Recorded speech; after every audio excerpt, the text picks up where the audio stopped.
Digital transformation initiatives are now common in most countries and government undertakings. Despite the worldwide diffusion of digital strategies, getting the claimed benefit has not been easy for various technological as well as organizational reasons. Now, the COVID 19 crisis has accelerated a move to digital across sectors. Many say that we have seen 2 years worth of digital transformation in 2 months. Around the world, this trend has been particularly visible at all levels of government. To discuss this in detail, we have a panel discussion on digital transformation of CPSEs for New India 2022. I would like to invite Mohammad Ujale, Senior Special Correspondent, ET Government, to moderate this panel discussion. Platform is all yours, Ujale.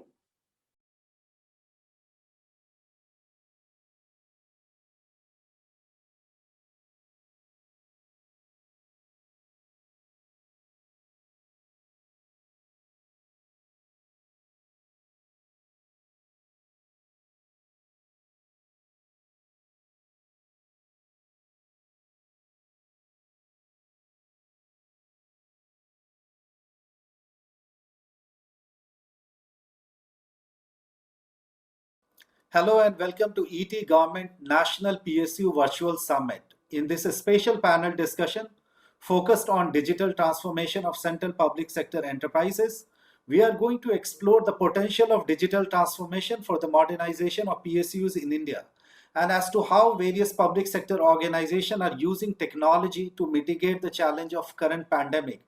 To lead the discussion, today I am joined by Ms. Vartika Shukla, Director Technical at Engineers India Limited, Mr. Nirlep Singh Rai, Director Technical at National Fertilizers Limited, Mr. Alok Khanna, Executive Director Information System at India Oil Corporation Limited, Mr. Jayant Gupta, Chief General Manager Technical Infrastructure and Security at HPCL, Mr. Ganesh Iyer, Head of Government Business at Nutanix, Mr. Rajesh Ganeshan, Vice President Product Manage Engine at Zoho Corporation. Thank you so much for your time. Let me begin by asking Ms. Shukla. Ms. Shukla, what we have been observing during the pandemic that public sector organization, which has already set up some level of integrated platform, they have been able to mitigate the challenge quite well. And in that light, there is expectation that, more level of digital transformation should happen within the public sector organization. I would like to understand from you what is your general assessment of the journey that public sector organizations are taking when it comes to the digital transformation, as to how you look at it. Are we on right track or do we need to shift the gear somewhere? Thank you for that question. Indeed, it is a pleasure to be on this platform to share our thoughts and share about the digital transformation, particularly in the PSUs. See, when Union Government of India launched Digital 2015, in 2015, it has actually swiftly been implemented and it has pervaded all aspects of our life. It has empowered each and every citizen, each and every function of governance, including PSUs, which is ranging from all aspects of life, whether it is education, manufacturing, agricultural, healthcare, retail, finances. So banking, defense, particularly with the entry of the new workforce, the younger workforce, it has actually enabled life in many ways. Look at the way we are vaccinating a large population like ours, all digitally enabled. When we look at PSUs, we have about 400 PSUs, central PSUs and state PSUs. And the total investments is huge in the PSUs, more than 16, 17 lakh crore. And they contribute in all sectors by way of their investments, by way of the initiatives that they have, which creates value, creates jobs, and creates wealth, which is in a large holistic way leading to a more Atmanirbhar Bharat.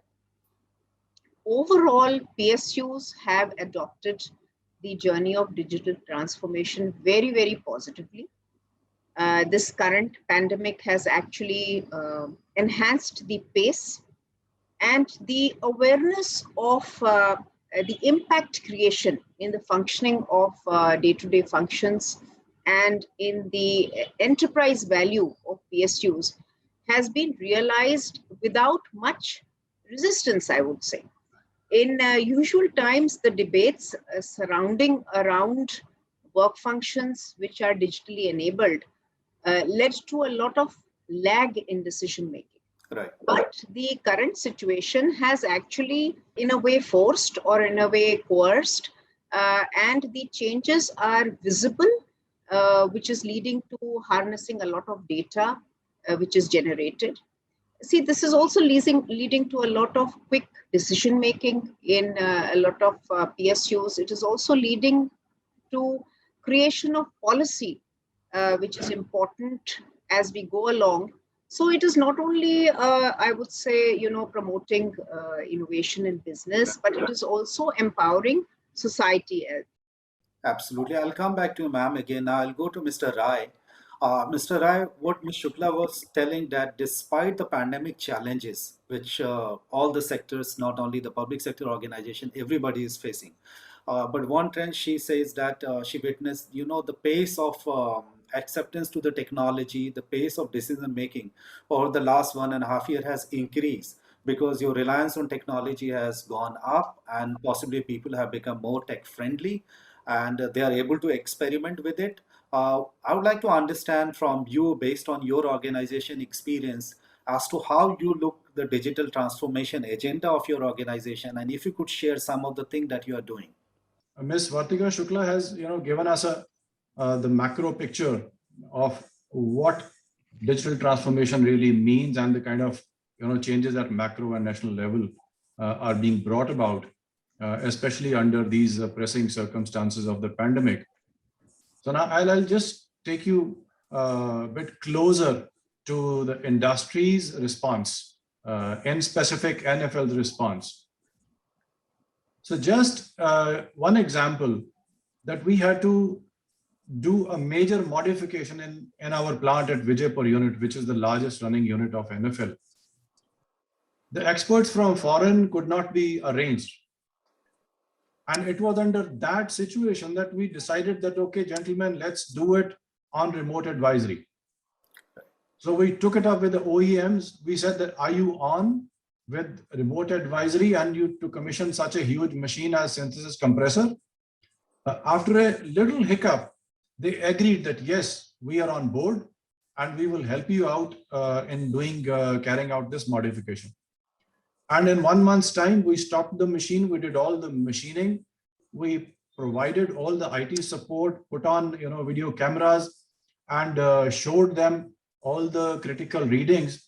And within 1 month's time, we could achieve the desired modification with the desired changes of energy that we were envisaging. So this is the kind of power of digital transformation and the tools which are available to us as of today. And really, you can take it to any level. This is just one level that I explained. Absolutely. I'll come back to you again, Mr. Rai, and I'll go to Mr. Alok Khanna. Mr. Khanna, the Indian Oil Corporation reliance on technology is quite high, like any other public sector organization in the country. And there has been a lot of technological intervention happening, a lot of modernization happening. Even you have a lot of legacy infrastructure already in place. What we are hearing now, the government is saying, the PSU should be the digital first. I mean, your strategy should be mobile first, digital first. In that light, I would like to understand as to how you're looking at the modernization of IT infrastructure, so that if tomorrow something like this happens, you should be able to mitigate on the go. If you could share your experience. Thank you very much for being a part of such a esteemed panel. And as far as you talked about Indian Oil, our digitalization journey started way back. In fact, as far as the technology implementation is concerned, Indian Oil has been implementing latest softwares since the early 90s. Right. We had the ERP in 2000, implemented in 2000. But in 2015, with the implementation of direct benefit transfer of LPG, scheme, which was done across oil industry. That was the first, I'll say, massive digitalization effort, Right. where you have to serve 15 to 20 crore customers digitally, and you have to transfer subsidy to their bank account within the SLA time, and you have to coordinate with many agencies like UIDAI, banks, Right. NIC, etc. Now, as far as Indian Oil is concerned, we have had a very systematic look at our processes in 2016-17. We did our IT strategy making, what Indian Oil will look like in 2030, 2025. And accordingly, we have drawn out a clear IT strategy map. And we have charted out this IT strategy map under a project which is already under execution. So our digitalization project is already under execution. And this digitalization project involves practically everything, including upgradation of softwares to the latest technology, introduction of Industry 4.2 technologies like robotic process automation, chatbots, Right. AR, VR. So we are into all those journeys. Mr. Nirlap just talked about the remote maintenance or remote commissioning of equipments. The remote monitoring of equipment. The pandemic has brought those things also in picture.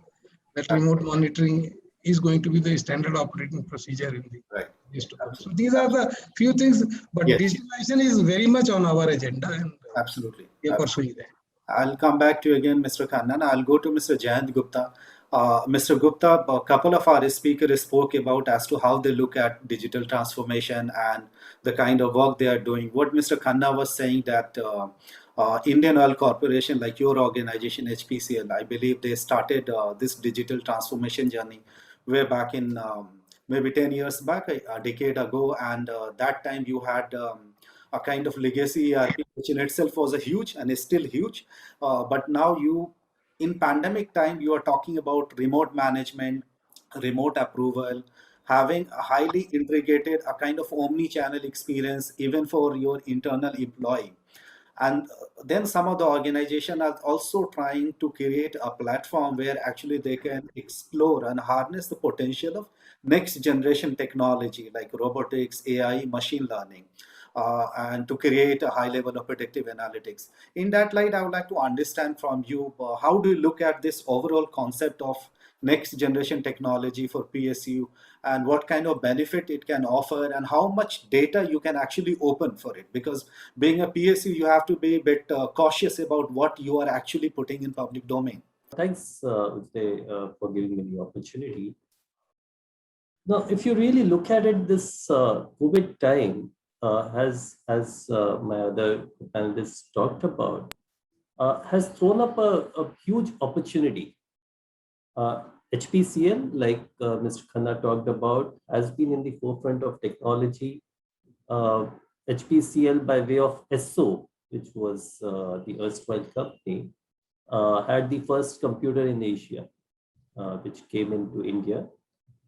We've been having technology implemented across our whole of the value chain, right from refining to marketing and to the end consumer. You see that happening by way of the apps which are available for people to do the booking or to book even the filling of their car. So you can probably pay up now before reaching the outlet and get your car filled. It's just that kind of empowerment which is happening in the hands of consumers.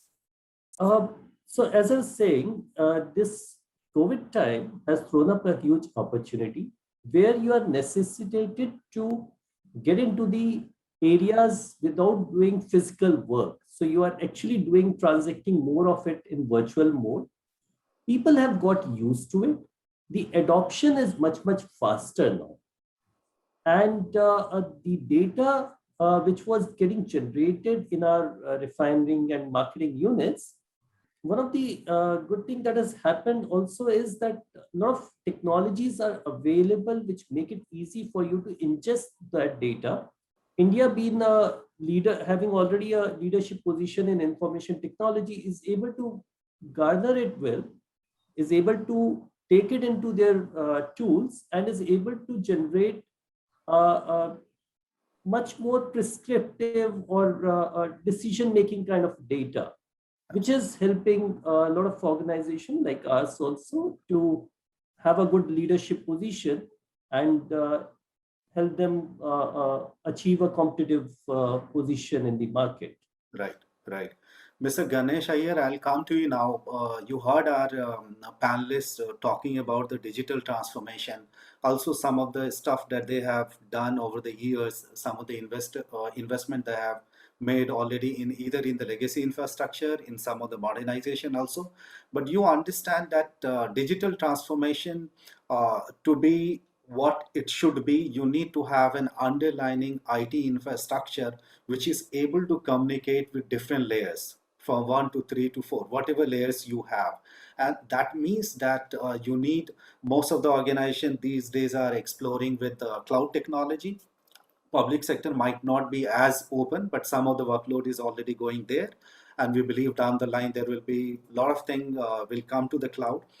Having cloud and underlying infrastructure, underlying platform, you also need a lot of application, a lot of other things.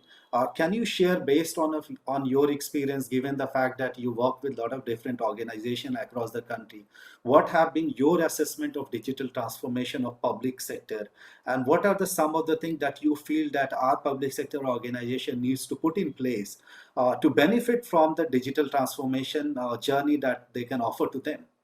Thank you, Jalil. Thank you for having me over on this Doyen panel. So let me start off with the most obvious, right? COVID-19, for the want of a better word for all of us, has proven to be a crucible of change, whether we like it or not, right? It's forced us towards getting to a more uncomfortable yet an adaptive state, wherein 1.5 years from where we are today, this Zoom meeting wouldn't have been possible. While we might have, waxed eloquent about the fact that time would be saved, traffic, you'll not be caught, so on and so forth, but we would have been still content in terms of having this conversation face to face, because that was the reality with which we were operating at that point of time. In the past 1.5 years, right, being privy to most of these esteemed organizations and having the good fortune to partner with many of them in their digital journey, not only the PSUs, but also on the government and the defense side, along with my team, there are certain learnings that have come across very, very, very clearly. One thing that we understand as an organization is that if you have to prove your worth to government, you first need to go and prove your worth to most of the PSUs, because they are the first in the line of adopting technology. I mean, their risk-taking ability is as good as a private sector organization, for the reason that they are more or less on a B2B level, right? Very few of them actually extend from a B2B to a B2C level. Having said that, most of them are cornered or centered across adding value to their customers. Now, that is where we work right to left from, and that is what ties up to your question on applications and the underlying infra. India as a country, and specifically Indian government and government-led entities, are create a mammoth level of data. The amount of data that we create here, in order to manage it, derive intelligent output out of it, and then translate it into some sort of a business output, is what actually makes the difference between a good system and a bad system. And the underlying bedrock of that has to be something which is simple enough to operate. So I'll give you one simple example. We've been working with a state government, and we've been, without naming the state, 90% of the entire infra, including the CM dashboard, runs on what we have given as a solution, right? But for a common citizen, all of that is immaterial, right? For the IT department, again, which is running this, their primary concern is for the citizen to get his benefits. Is the system up or not? That's all that they are bothered with. They are least bothered with what are the specs, what it is not. As long as something is able to do the job very simply, that cuts the cake. So what we've understood is getting simplicity in terms of delivering solutions, howsoever complex they might be, because we work with defense also, We work with large government organizations. Of course, we work with PSUs, and all of their requirements are different. But the more simplicity we try to get into the solutions in terms of attaining the end objective, which might be either value addition to the customer, reducing application time, or simply an uptime. All of these actually matter in terms of how simply can you achieve the end objective. And that's what has been our endeavor for the past 10 years that we've been in existence so far as a company, and 5 years that we've been in India so far. I hope that answers your question. Absolutely, absolutely. Now I'll go to Mr. Rajesh Ganesan. Mr. Ganesan, with the public sector organization, attaining simplicity is a huge challenge because you work on large set of data sets. I mean, so your level, the ability to experiment is quite low. Just think about one public sector organization like IOCL, or maybe a state government actually doing something. You consider them one as a product actually, and if you want to roll out some services, and let's say only for giving death certificates, if you make one mistake, the replication will be so high that will make a news and a lot of other things. That means your ability to experiment is a bit low. That means you need to be a bit sure about it, what you are doing, and your technology should be in place. Given that you look at the product side of the business, I would like to understand from you, how do you analyze, digital transformation journey of a public sector organization when we are looking at building a product? What are the key parameters? What are the key things that they should must ensure while actually creating any kind of product? Thank you so much, and a very good afternoon to all the fellow panelists. Thanks for having me. And the way I understand your question, so how could organization like us, right, manage digital corporation, could actually go ahead help public sector companies where it's not as easy, right? So to just flip and say from today we are going digital, right? It's going to take time. So our approach, right, to serving public sector companies or even big enterprises, it's always like the very cliched and the most basic way of approaching any complex problem, right? You split the problem into manageable pieces and start with the most easiest problem, right? Most companies even approach digital transformation this way because we throw this word very easily, digital transformation, but in my experience, right, so I've seen more failures than success, right? Because transformation is not an easy term. So what we do as a company is we do not offer any monolithic piece of technology, monolithic piece of tools. So we cover every aspect of your operations. I'll take a simple example. Today, because most people, we are working from home, working from remote, from wherever they are. And my fellow panelists here, you would need to sign a lot of things, right? And today we are moving into the world of digital signatures. You don't have to be in the office, or you don't need to really be physically signing anything anymore.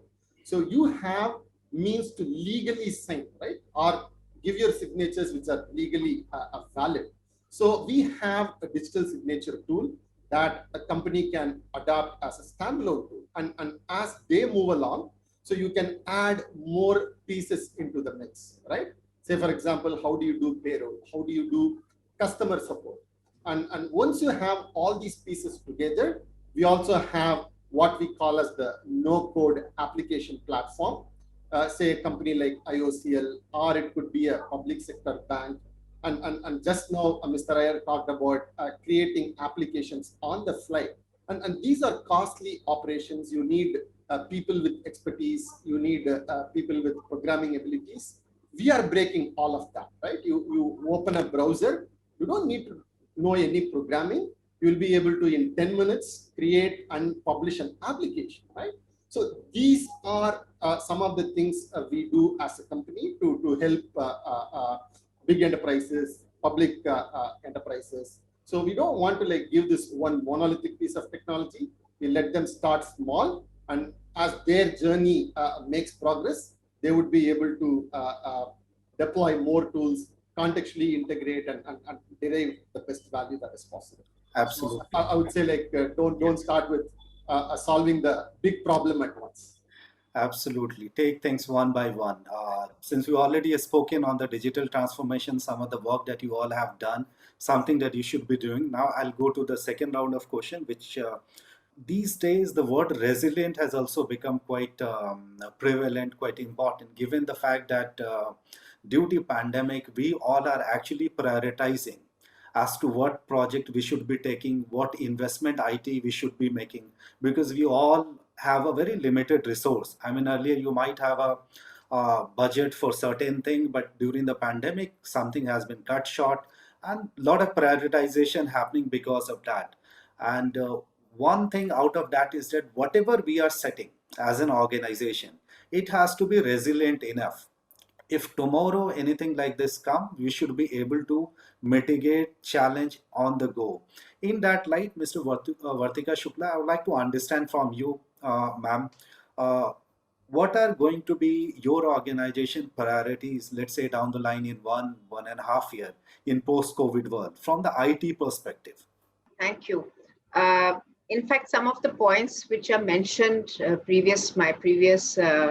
the panelists have mentioned, we as EIL have already launched a journey towards that, particularly in implementing digital signatures within the work processes of the company, looking at corporate good practices in terms of digital board meetings, going completely paperless, looking at a lot of remote inspection, which we are doing for the equipments because physical movements are not possible.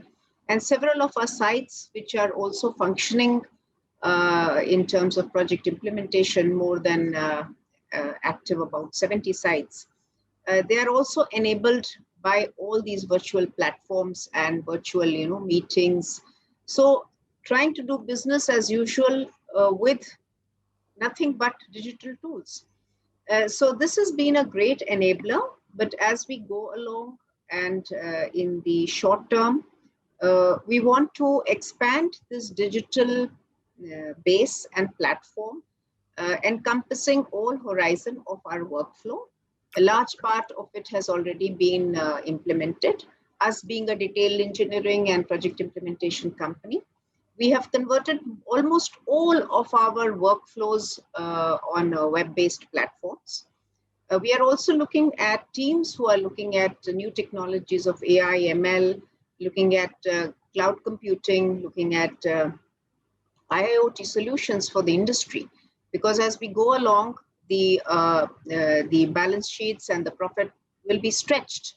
So this digital kind of interventions in bringing operational excellence is something which we will be launching very soon in a few months' time to the industry for their adoption to get operational excellence.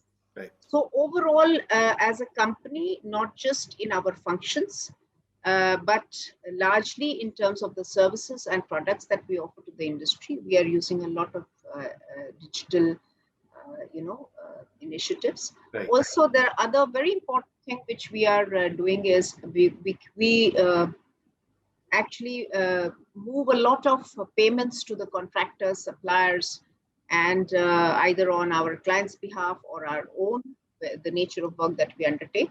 So all this payment, as is being directed for particularly for MSMEs and other industries, it is all on digital platforms. Right. With complete traceability.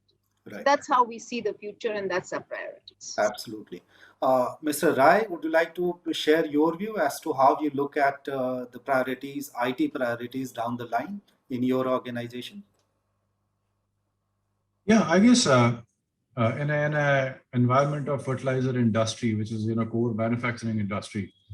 So first priority is to get a very strong IT backbone into the system over which you can build subsystems which can be further integrated as a whole, so that to have a good business perspective. On the implementation side, you have we already have implemented various dashboards for the management. We have production dashboards which are IT enabled. For HR related matters, we have HR dashboards. which are open to all the employees.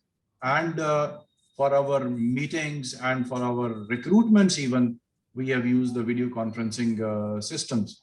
So as we move along, there are many more areas which need to be integrated into this total gamut of digital transformation, such as control systems are one, then reduction in your effluent and emission footprints through better IT-enabled monitoring. And as you are aware that, you know, emissions and effluents are already being monitored digitally and being uploaded on CBCB platforms since quite some time now. So that is another aspect of that. You are alleviating environmental pollution also through IT. We are developing our townships into smart townships, enabling them with Wi-Fi, enabling the surveillance mechanism into the whole gamut of digital transformation. On the movement side of fertilizers, just as Mr. Khanna had mentioned, and like about DBT.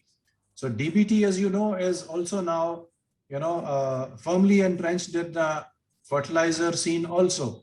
So our FMS, which is Fertilizer Management System and Direct Benefit Transfers, it ensures accurate targeting of beneficiaries and avoids delay in provision of subsidy benefits and direct and visible impact of the benefits to the intended users, and minimizes the leakages or diversions. And so deep has been the penetration of IT and digital transformation that the mobile fertilizer management system is also there. And even a farmer, the 12 crore farmers of India, are able to buy fertilizer through the digitally enabled means. So these are the things moving forward, which are being thought of as implementable in NFL, and partly we are on our way to implementation. 50 or 60% implementation is already done. Absolutely. I think integrated platform is what is needed, and you are absolutely on the right track. First, we need to have the better visibility about as to what we are doing. And then if you have a platform which could actually integrate and can give you those information in the form of dashboard, so it is helpful for everybody. So I think that's a right way of doing things. Now I'll go to Mr. Alok Khanna. Mr. Khanna, would you like to share based as to how you look at some of the priorities changing, given the fact that we are going through pandemic, and pandemic has actually taught us one thing, that our IT infrastructure, or whatever infrastructure, be it physical infrastructure or IT infrastructure that we are setting, it has to be the resilient enough, and that resiliency must provide us a kind of comfort whenever there is an emergency. If you could share your view, sir, Mr. Khanna. Yes, as I shared with you, we have got a very structured digital transformation project going on, which is having basically 4 or 5 focus areas. So one of the focus areas is the bridging the technology gap. So in whatever technology, software technology stacks we are having, in that we are upgrading many or replacing many softwares. Like we are procuring the integrated planning for our refineries. We are procuring schedulers. We are procuring pricing tools for our efficient pricing to our direct customers, and many more technology solutions. The second focus, our second focus is implementing Industry 4.0 technologies like RPA, AR, VR, other technologies, blockchain. The third focus is purely on AI ML based, machine learning based models development for developing analytical solutions for, say, predictive maintenance or bottom line improvement, top line. So these are some of the initiatives like yield optimization in refinery units, or could be the inventory optimization in our distribution plants. So we are developing those AI ML based models. Correct. And most importantly, we are also working on having an enterprise-wide data management platform. So like, as you know, our refinery, marketing and pipeline, they are host to a huge amount of data in their historians, which was hitherto visible only at the local level. What we are trying to do is we are trying to bring that relevant data to a central platform. And as it was mentioned earlier by one of the panelists, the reluctance of PSUs to share the data or privacy of data, whatever you may call. So we have our own restrictions, as you know. We are a PSU and we need to conform to government security norms. We have to go through NCII, PC and bodies like that. But subject to all those approvals, we also need to bring digital into our working. So as I said, that this data management platform is going to help us in a way that if we can outsource some of the predictive maintenance services to the OEMs directly. So we have already done that and we are going to do more. But not only outsourcing it to OEMs, like Mr. Nirlap talked about compressor, it's a OEM driven thing. And now IOC cannot develop those algorithms over a 6-month period. So it's better to outsource it to big OEMs. But for certain things where there are no OEM services available, the central data management platform will help us build AI/ML based models, which our team has already done. So these are the kind of things what we are trying to do. It all takes time, but I think we are going in the right direction. Now I'll go to Mr. Gupta. Mr. Jayant Gupta, how do you look at the prioritization that is happening within the PSU sector because of the pandemic challenge? If you could share based on your organization experience, how do you look at some of the priorities for you? So as Mr. Khanna talked about, one of the major project that would be there for every organization to harness the potential of data and do analytics on it is the consolidation of data, which lies in various parts of the organization. In our case, we also have in refinery historians, we have terminal automation systems, pipeline management systems, and so on, along with the ERP data. Now, these all data need to be structured, need to be brought into one platform, and along with the external data that is available, it needs to be made available to the users or to the business groups to further generate some meaningful information on it. So our projects have already begun on digital space and also on the data consolidation space, which would enable us to harness the full potential of this data. Like others, there are a lot of projects which have started. So we have teams in marketing, in refinery, in corporate, which are looking at specifically projects where a more digital space could be used. Simple example, like some things which were not possible earlier, and as you are aware, India had a problem of bandwidth. Right. Typically, networks used to be extremely bad across the country. If you look at it, we in metros were fortunate enough, but outside in the rural areas, it wasn't all that good. And we had one of the requirements of this visual analytics or visual capturing of some events at locations or at outlets and so on. With the advent of visual analytics, the advantage is now you only need to transfer some amount of data, which is pathetically low compared to earlier part where you needed to send the whole video files of it, which used to run in gigabytes and so on. So a lot of advantages are getting generated by this digital space today, which has opened up. And as I said earlier, it's wonderful to have our country in this position where we have IoT becoming more commoditized and the information technology leadership space already there with India. Our startups are doing a wonderful work in that field and coming out with these solutions, which were earlier available to only a coterie of those players who used to dictate their own terms. So wonderful opportunity for us. Right, absolutely. Mr. Ganesh Iyer, given the fact that our speaker are saying that down the line they would like to see more of data analytics sort of thing, wherein they should have some level of predictability about what is going to happen. We are also looking at a kind of auto heal sort of system, wherein if there is some problem, the network is able to provide some level of heal automatically. I mean, for all those things to happen, you need, again, underlying infrastructure has to be modern, agile, scalable. Would you like to share your experience in terms of the priorities that the PSU should have? Because all these things require some level of technology investment and some level of modernization of some legacy IT infrastructure, which can't be actually simply thrown away. I think from a government and a PSU standpoint, right, this fact holds true that most of the time they are fighting a change with one hand tied behind their back. I'll tell you how. Because for any transformation to happen, you got people, process, technology all coming into play.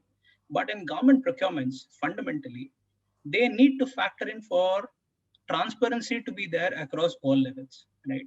So they actually do not have the flexibility to go ahead and choose a market leader, even though it is very clearly stated out. They still will have to follow the norms, as Alokji said, that there are certain government norms that they need to adhere to. It is on security, it is on resiliency, it is on data sovereignty, right? Apart from that, there is also a huge hanging sword of how do you procure, right? And essentially in that process is the entire learning coming through, wherein you need to ensure that the inputs vis-a-vis the resiliency that you made, auto healing that you made, these are all functional requirements of any solution that need to come in by default, right?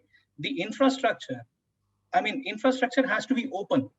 You cannot be tied down to an infrastructure. All you're looking at is a functional delivery of a requirement. And that has to be open enough so that when they float a requirement, and this is what has been our learning, and this has been my learning all through, that when they float a requirement, it typically takes anywhere between 3 to 6 months for it to go from cradle to grave. The most important aspects of it, there are enough participants who come in with the requisite technology, requisite examples of having successfully demonstrated this, and a very short implementation time, right? Because that's where the entire key lies in. Else the budget expires, they are open to audit questions, and this is something that we face as technology partners. And I have two of my customers on this panel without naming them, and I've gone through this day in, day out along with my team, right? So for us, when we look at, excuse me, enabling them on a digital transformation journey, be it on an IoT, be it on a SAP HANA upgrade, be it on an edge cloud, right? Be it on VDI, you name it. We've been working across all of these domains on different requirements of theirs on different small projects. Right. But these are the certain things that stand out.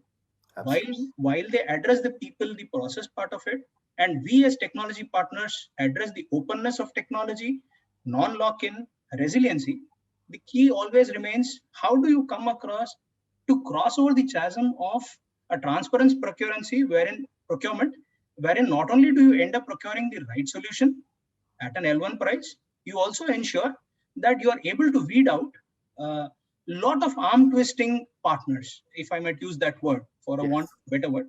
There are partners who do have a proprietary technology. And once they are in, it more or less happens to be a Russian roulette. I mean, you basically looking at loaded guns. So from a PSU standpoint, that is a very tightrope walking that they end up doing on every one of their projects. People who are not working with them up close and personal do not understand that any project owner who's got a budget is actually sitting with a Damocles sword on his head. Because he's got to justify above, he's got to justify finance, the audit, and also make the project successful. So from a technology partner, what is required? Can you come across with an open solution? Do you understand the functional spec? Have you done similar kind of implementations fast? And are you there if at all it goes down? Unless until you tick all these 4 or 5 boxes and are ready to work with them, you may not be able to partner in their success journey. This has been something that's been a bedrock for us in the past 5 odd years, wherein we have found tremendous success in PSUs in BFSI, insurance, petroleum, state governments, anything, you name it, this has been our bedrock. Absolutely. I completely agree with you. And possibly we all have gone through maybe one of these example in our organization.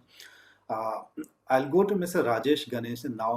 Mr. Rajesh, what we are discussing is what should be the priorities for our PSUs down the line, given the fact that we are going through pandemic, and pandemic has actually put a kind of challenge where resiliency has become quite important. And to attain resiliency, you need to have an agile and a scalable underlying IT infrastructure. I would like to understand from you what are your views on this, and how do you look at this priority for any organization in terms of IT down the line? Yeah, it's a great question for us, right? I represent Manage Engine, and we are a private company. We are 10,000 people, and what would be our priorities, right? So we are a digital first, digitally native company, but we are talking to PSUs, right? Who has to serve such a big nation of 1.4 billion people, right? So for a moment, I'll put aside our business priorities, our revenues. One other completely different path that we chose as a company, Zoho as a company in the last 2-3 years is, so this unanswered question of why should all technology action and access should be centered around big cities, right? Mr. Gupta actually talked about, if you go to the rural areas, the technology penetration is still not there. People there don't have access to technology. So we wanted to address this question. So what we did, we went to a small town called Tenkasi in the southern Tamil Nadu, right? We opened a branch there, right? There are like about 500 people there now. So what started there with that experiment, which started about 8 years ago, today as we speak, in the second year of pandemic, we have 30 different offices opened in several different villages across Tamil Nadu, Kerala, Andhra, and Karnataka now, right? So we even started one recently in Bihar. So the point is, unless companies like us who can actually take a bigger risk are willing to go set up offices in rural area, the technology or the infrastructure is not going to be there. Because we moved there, we could afford to spend a year or two with less facilities. Now, even private broadband companies are like talking to us to sort of lay their fiber there, right? That's the change that we are talking about. Right. And we call this technology-enabled rural revival, right? We are even able to do this because technology exists today. My fellow panelists listed all the things that they are doing, wonderful priorities, right? But what is also important is a section of the ecosystem, people like us, private companies like us. Right. Our priority is also to take the technology to everybody around, across the country. So we see that right. The 4G and 5G technology is available to everyone. The government intends to go digital first for people, but for PSUs to make their operations digital and take it to the masses, I think companies who can afford to take more risk like us should go and start and also build the tools. And once we build the model and demonstrate success, I think more companies, including the PSUs, will be able to follow that. So if you ask me one of our priorities, it would be this. Absolutely. I completely agree with you. And I think most of the PSUs will agree that it is really needed that we go to tier 2, tier 3 cities and try to create the kind of IT infrastructure that we have in the cities. I know the connectivity happens to be a huge challenge because we are a very diverse country. The requirement in the Northeast would be slightly different from North India per se.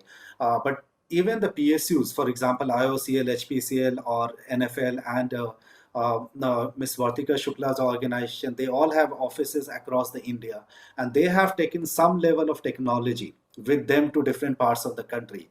Organization like STPI, Software Technology Parks of India, they went out in different places where there was nothing, but they created physical infrastructure, then they put technology and ask small companies to come and operate in play and plug mode.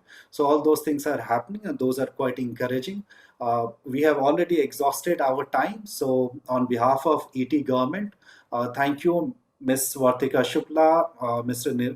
Nilep Singh Rai, Mr. Alok Khanna, Mr. Jayant Gupta, Mr. Rajesh Ganeshan, Mr. Ganesh Iyer for sharing your views on digital transformation journey for central public sector on enterprises, the kind of technology that they should be adopting, some of the things that they need to ensure while embarking on a digital transformation journey, and some of the important pieces such as connectivity, such as having an integrated platform, also having ability to acquire open source technology, rely on open source, and maybe moving away from difficult architecture within their organization. Thank you so much once again for sharing your views. Thank you.